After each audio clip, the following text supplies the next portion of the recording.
wander. Hello. This is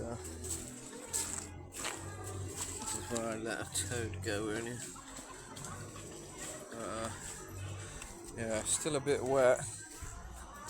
The path is still a bit flooded in certain places.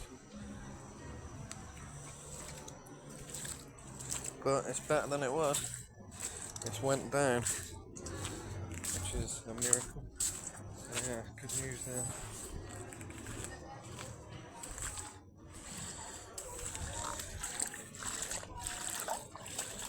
This is once a dry path, but not right now.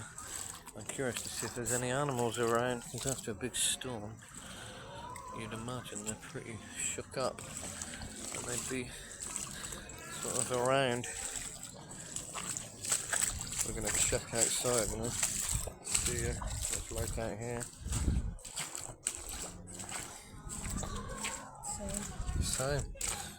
Yeah, there you go. It's not any better. I was thinking it would have got better. This whole time has been so exhausting, this past few days with the flood, that we've slept 6 hours today, haven't we, babe? In the day. And it's been... yeah, we sleep like from 1. yeah, because they're just exhausted, mentally exhausted.